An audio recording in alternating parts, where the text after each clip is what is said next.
So, like I said, we are covering over a little bit more with regards to some of the areas of the mind of persuasion. And to some extent, this is where we always should be starting. Anytime you're evaluating persuasive tactics in terms of the area of thinking about thinking in this case. So through interpersonal communication, we have our own intrapersonal battles determining our own right from wrong. So when we're communicating, much like I mentioned last class with theory of planned behavior, when we're communicating with each other, we have our interpersonal conversations. However, we're thinking intrapersonally as these conversations come to fruition, as we're trying to go through decision-making processes. And, there's a lot of different theories that we'll be talking about within this video specifically that talks about this notion of how do I feel when I know a persuasive tactic is being used on me right now. So, but first, before we get into it, we got to think about how much do we think. And so this goes back into our area of availability heuristics in terms of how much we assess things based on actual logic versus programming, or again, availability heuristics. Because again, a lot of what we're talking about here is that we have stored responses. These are what are called scripts. We have stored responses to practically most situations. So if a situation presents itself, we have this automated response about how we're supposed to feel about something.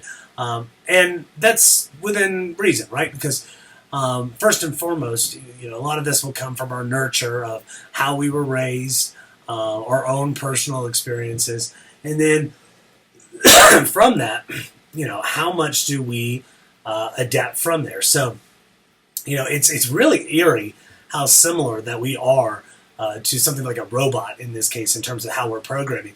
In fact, there's a really good book called Love, Sex, and Robots that talks about kind of how we plan to communicate with these technologies in the future. But the premise of one of the things they mentioned in that book is how similar we are in terms of kind of automated responses that we have. So like if someone comes up to you and says, hey, what's up? And you would respond, not much, you. There are certain responses that we have that are just, again, we really don't even have to think about them in this case. So, how much do we actually think for an individual circumstances versus a random response? So it can be, if someone's feeling upset about something and they're trying to talk with you about it, you can really listen to what's being said. You can cognitive process each word, think about empathy, what would be appropriate word versus not appropriate, or you could just say, well, that sucks, or I've been there, or, I hope things get better. Again, automated responses here. So that's what starts that click whir that Cialdini always talks about, that fixed action patterns. And so there's a couple of things that we could talk about that. So what starts everything that we know? So this isn't just, these automated responses. They're the automated responses that begin things like beliefs, attitudes, social comparison, salience, values, that kind of thing. So let's talk about a couple of those first. So first we get into beliefs. I don't know if anybody's ever seen the movie Dogma before, and you can kind of weigh whether you think that movie is appropriate or not in terms of, I know friends that say it's very sacrilegious, but there's a scene in it that really caught my ear from a persuasion aspect of when the main character talks to another character and says, is there anything wrong with having beliefs? And the character responded by saying, I just think it's better to have ideas.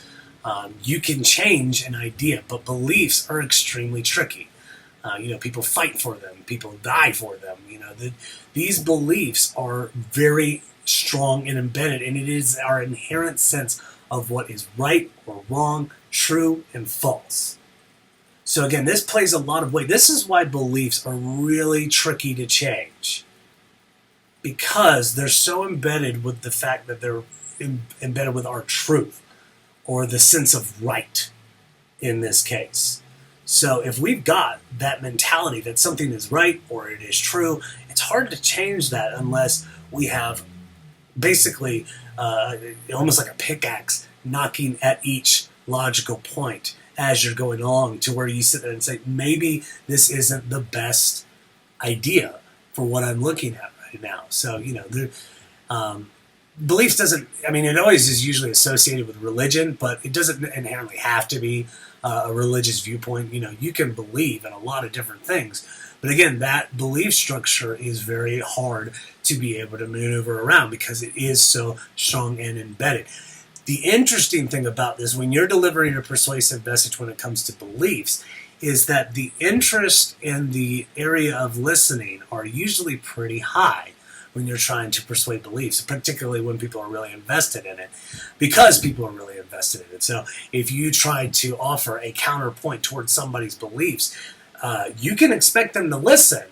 However, one thing we'll talk about here gets into social judgment theory, which we'll talk a little bit more tomorrow, of this latitude of acceptance or rejection. So, you can have people stay that much firmer in that latitude of acceptance, or they can go in the opposite direction where you can argue it's a boomerang effect. I don't know if I necessarily really get into that argument, but usually they just stay that much further in and stay stronger in that latitude of rejection in this case. So those are beliefs.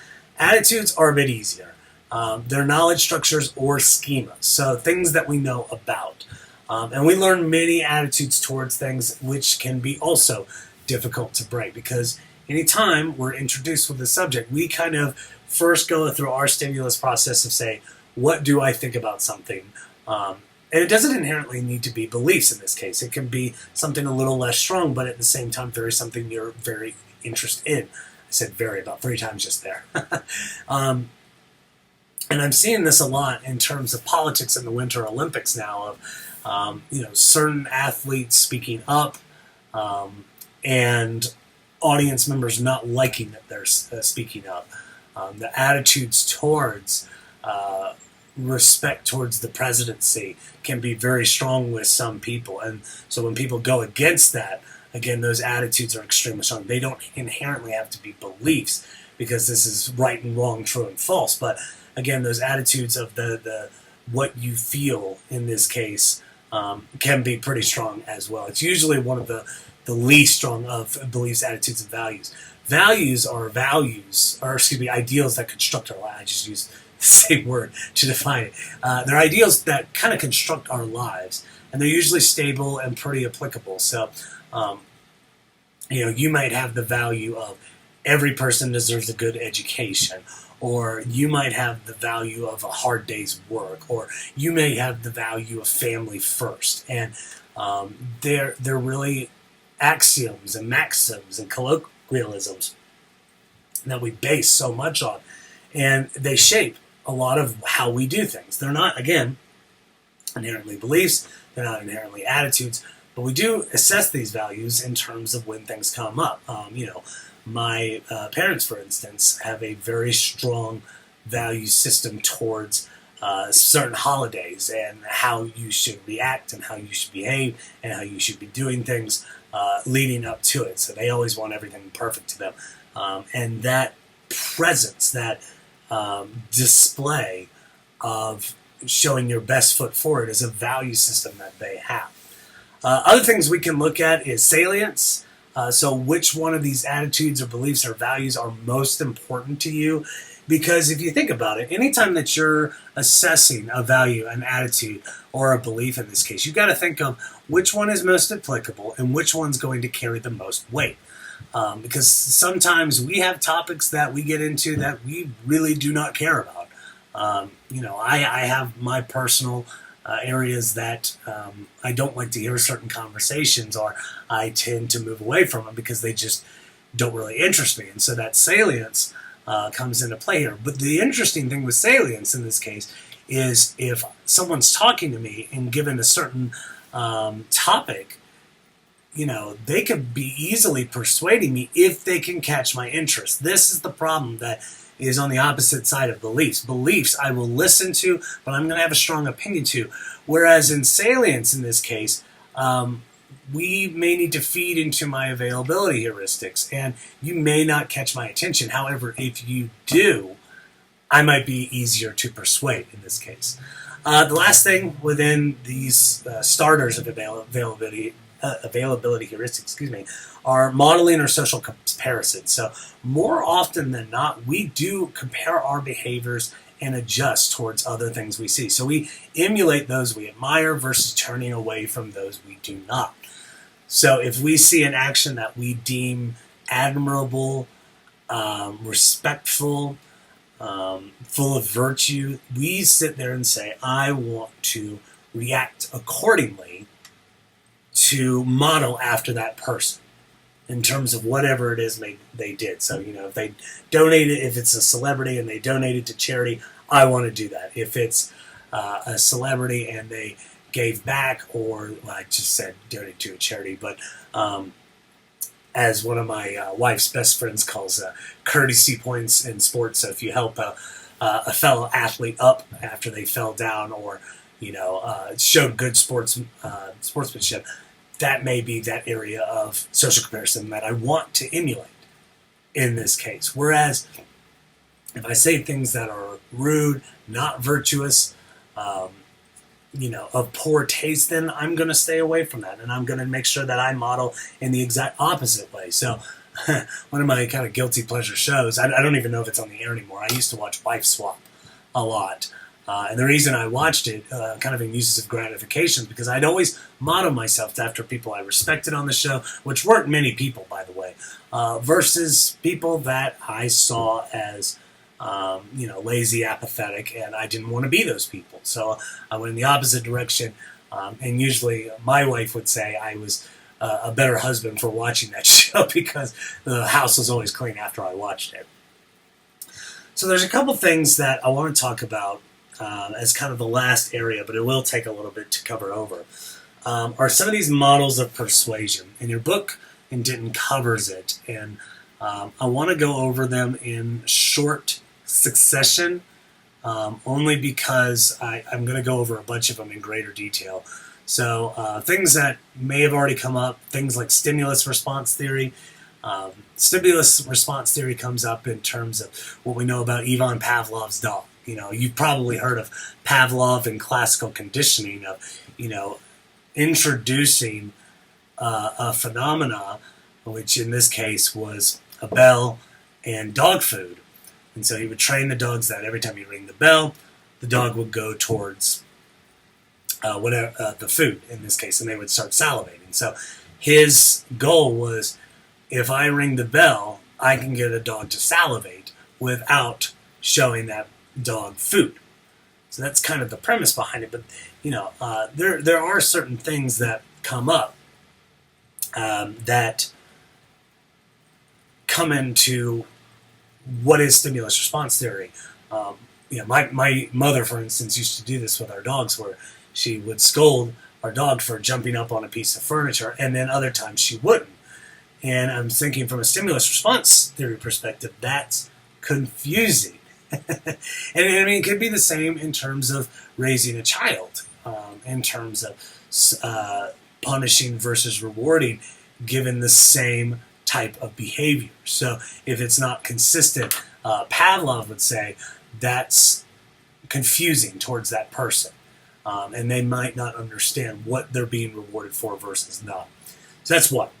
The next is inoculation theory, which looks into kind of predicting future messages. A lot of this will have to do with media in terms of what you are being shown at any given point in time. Because we, like I said, when we have our beliefs, attitudes, values, we'll always have those whenever we see a persuasive message. But I mentioned in one of them, sometimes you go in with a pickaxe and start hitting the rocks that form your attitudes, and bit by bit we're chipping little parts off. And so with inoculation, when you're showing that conversing message, it's often or not, unless you're kind of in a complete selective exposure, that you'll start to at least think of it in a different way. And that's kind of where some of that theory comes in. But that's hard. And this is where the next one comes in, which is my personal favorite theory of communication, or, well, not communication, but persuasion, is cognitive dissonance. And I'll go more into detail with this, but suffice to say, the old parable is a fox wanted some grapes on a tree and noticed that the tree was too high hanging. He couldn't get the grapes, so he had to decide that he didn't really need the grapes after all. So he had to make a decision processing here to say, okay, I have two conflicting thoughts going on. I have to settle on one to achieve consonance, because otherwise I'm going to say in dissonance and I'm just going to be confused. So that's where inoculation actually works really well with cognitive dissonance, because if we see a competing persuasive attempt versus what we're used to in values, attitudes, or beliefs, then we sit there and say, well, I don't know what I believe in right now. Or I still believe this, but, I'm having trouble with this particular area. You can think of a dozen topics that might come into this. Another one is attribution theory. I'm not going to go too far into this, but the audience usually considers a source motives when judging the importance. So if, say, word of mouth communication, for instance, it's one of the oldest ways of advertising. If I think about the source motives of the persuasive attempt, so they're telling me you really need to go to this restaurant. If I know your motive is that you work at said restaurant, then I'm going to think that this is just an advertisement that you're trying to get me to go there as an employee, rather than someone who genuinely likes this, versus someone who does genuinely like this. I might be more inclined to listen to them. The next three deal with what are called dual processing. So dual processing means that when I listen to a persuasive message, I'm going to fall on this latitude range. So they're usually, rejection or acceptance in some regard. Not all of them, but a rejection and an acceptance that when a persuasive message is delivered to me, I'm going to go in one of these two directions or be in the middle ground in this case. But, I may strongly disagree with what you're saying, or I might only slightly disagree. So this is where the boomerang effect comes in. So we have an intended goal when we try to persuade people. So I can think of one example for the Above the Influence campaign, which dealt with an anti-marijuana based public service announcement. And their intended goal was to try to get adolescents off using marijuana as a recreational drug. And what ended up happening was an unintended outcome, where in a particular study I read about this, it mentioned that not only did it not work in terms of trying to reach its intended goal, it actually went in the opposite direction, where people wanted to try marijuana more in this case. So, which is obviously a bit of a problem in their circumstance, that they don't want people to be doing this, and yet that's what happened. Whereas social judgment, in this case, is another theory, and this is actually one that I kind of fall more into, is when we start to fall in these latitudes of rejection and acceptance. Did I do that right? Anyway,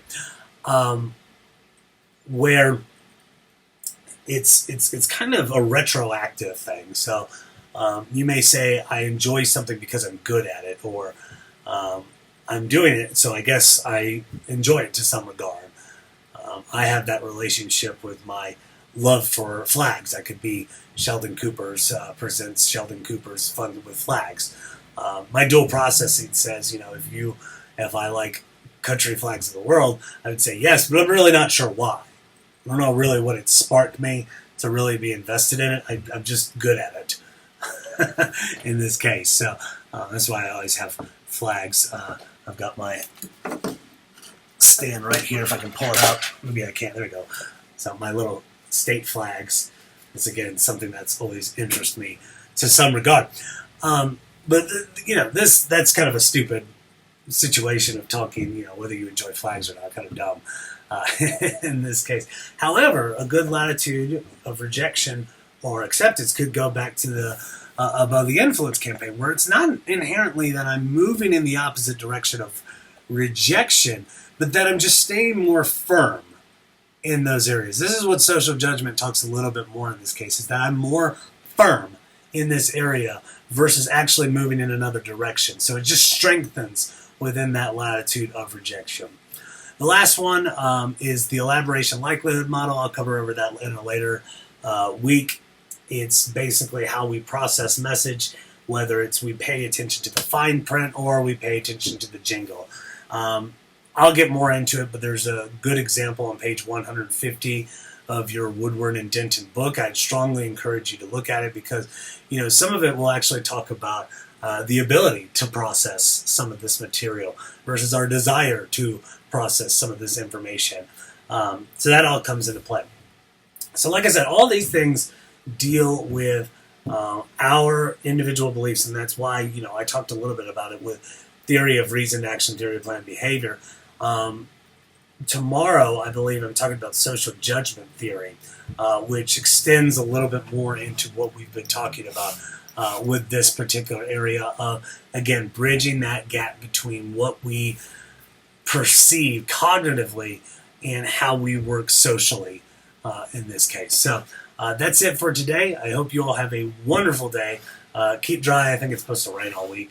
But and stay well, okay? I just noticed so many of my students and myself have gotten sick lately. So if you have any questions, let me know. Otherwise, I will see you all tomorrow. Okay, thanks. Bye.